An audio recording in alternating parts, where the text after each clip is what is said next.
Oh, welcome back. We're here going to work now on Norwalk Community College's lecture number 14C for what I was setting up in the spring of 2020. The topic in this one is going to be finding the missing coordinate in an ordered pair. Right there it says just finding a missing coordinate. But what we're going to do is we're going to take an equation. We're going to get one of the two coordinates, either the x or the y. It's important we know which one that we already know. We're going to use that value to plug it into the proper position in the equation, do the arithmetic and algebra that's necessary to find the value of the other coordinate, the one that was missing, the one that was the letter that we didn't have a value for already. So let's look at the equation. My plan is to do this thoroughly for one equation with three different ways that the variables go in. It's your job when you're working on homework in my class to work on the negatives, to work on the fractions, and to work on things like that as they come up in the homework. But the concept that's new today is what we're about to see. Find the missing coordinate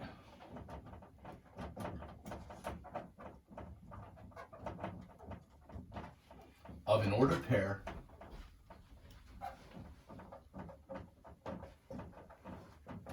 given the value of only one of the coordinates. That's what this is called if we do it all in math terms. What are we doing? We're finding the value of the coordinate that's missing, because to get the ordered pair, that is a solution to the equation. We need to know both of the coordinates of the ordered pair. Answers can be negative, answers can be fractions, mixed numbers, improper fractions. They can be all these things. But there's some place, if I've got a slanted line, when I say x equals 2, there's some value of y, and only one value of y that works to get you on the line. So that's what we're going to look for. I'm going to say find the missing coordinate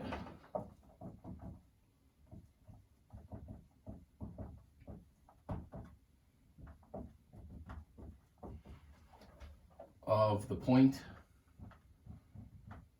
on, and then here comes the equation of the line. I'm going to go not too difficult here. Y equals 4x plus 10. We're going to look at 3 points.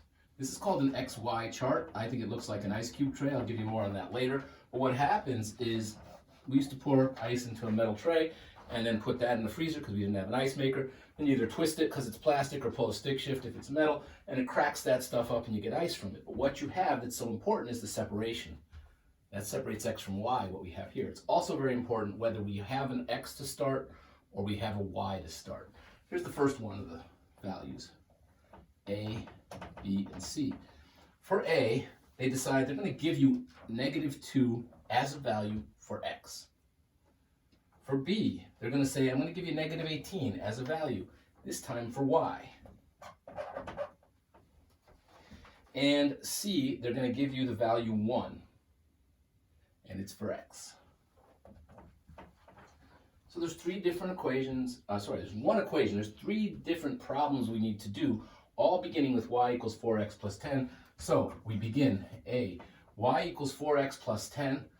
We notice that they are giving me x is -2, so I don't know y. I don't know the letter y or its value as a coordinate for this variable. I don't know the value of y.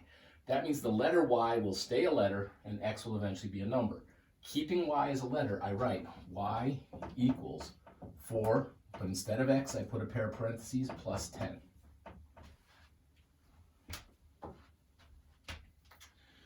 I kind of like this kind where it's got the isolated y equals 4x plus 10, y equals, y is by itself on its own side of the equation, its own side of the equal sign. Usually first, but it could be last, but it's isolated.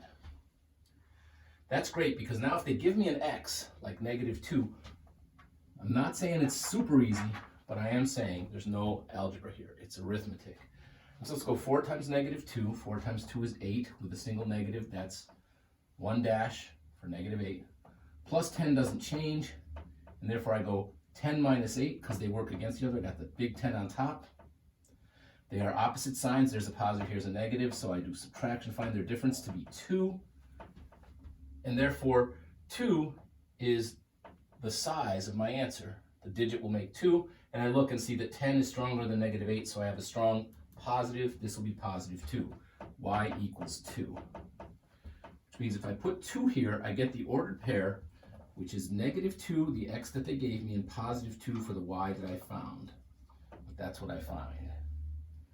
Y equals 2. Right, came down here. So I've got one of them. The other 2 are almost the same way, but here's the thing. In one like this, sometimes I got to do more work to find the value of the variable that's missing, and that happens in this case when they tell me that y is equal to -18. This is more of a challenge to people who are still struggling with the algebra that we learned for exam 2, for example, or if you forget how to do it. But the concept is the same. We're going to fill in with parentheses the value that we do know. We're going to then do all the arithmetic and algebra in order and find out what's the value of the missing variable. So here we go. In this case, you'll see that y is -18, so we will not write the letter y, we will write the letter x. We'll write -18 when we see y. Right out of the gate, y is -18. If you follow what I had said before, it might be in parentheses. That's fine, and that'll always work. Now then, we're going to write the letter x, so equals 4, keep the letter as x plus 10. Now, if you did it without parentheses, you had to be thinking about why you got to do that. Because I always do it with parentheses, and then I make it happen, always doing the same kind of work. But if you did it without parentheses and you're at -18 equals 4x plus 10, you can just keep going because that's good. What happens is with it in parentheses, how can I justify the parentheses being gone? Put the 1 that's there. There's no number in front of the parentheses around -18. So there's one of them. So I put the 1 times because it happens one time. I do 1 times -18. And that'll justify why I'm now dealing with what you might have written the other way. But I don't want you to memorize, oh, do it this way, that way, and the other way for all the different things that show up. This is good. We now need to solve for x, okay? It's not as hard as they can be. It doesn't have parentheses, it doesn't have like terms on each side, and we worked on all those in the past. But here we do have to solve for the value of x. And what I'm going to do here is the only x's I have are on the right side. I'm going to leave my x's there. I'm going to get rid of this +10. I'm going to subtract 10 off each side. That's going to be gone. Use your calculator if you have any trouble with the negatives. Okay, if you think this is an 8, if you think it's positive, you should use your calculator. But if you do what I'm doing, the arithmetic should flow for you here.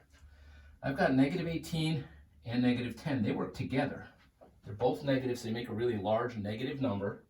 But what happens is I add 18 and 10, I get 28. So here I have 28. Is what the size of my number is. Those two numbers, the stronger of the two added numbers is negative. Therefore, the result of my sum will be negative. And that equals over here where we got nothing but 4x. That's 4 times x is equal to -28. Now, what I have here is a target of -28 with 4 times x. 4 times I want to get rid of. I need to divide both sides so that the x becomes just 1x or even x. I divide each side by the 4. And I have -28 over 4 is equal to 1 over 1x. -28 over 4, use the calculator if you need to. If you know your times tables, you got your 7. You know there's a single negative on there, so you know it's negative. And 1 over 1 is just a single x. That means that x is equal to -7. So we got that. And so when we bring it over here in the x position, we have -7. And that means that the -7 that I just found for x goes in when I have the -18 they gave me to start with. And that's another point on the line. So if I put these both on the graph, fitting a -18 might be tough on graph paper, but they'll be part of the line. Third point coming up is with a 1, and it's a 1 for x. See. So when I hit the x, I'm going to put 1 in parentheses, and when I hit the y, I'm going to write the letter. So here we go. Y, keep it as y, equals 4. Here comes x, parentheses around 1, plus 10. No way it looks like 41. It's 4 times 1. I got to do it. Y equals 4 plus 10. Y equals 14. So I have a 14 for my y. That's all done. And that means that when I come back over here, I found positive 14 for y. And that gets me the point, which is 1 that I started with for x, and the 14 that I just found for y. And I get that. That's the concept that you need from this. That's what you need to master as far as what I've just shown you here today. maybe stuff you've already worked on. You may have negatives and fractions to deal with. You got a calculator to help yourself do that. But that's what we're doing. What we just did was finish looking at how to find the missing coordinate. Thanks and good luck.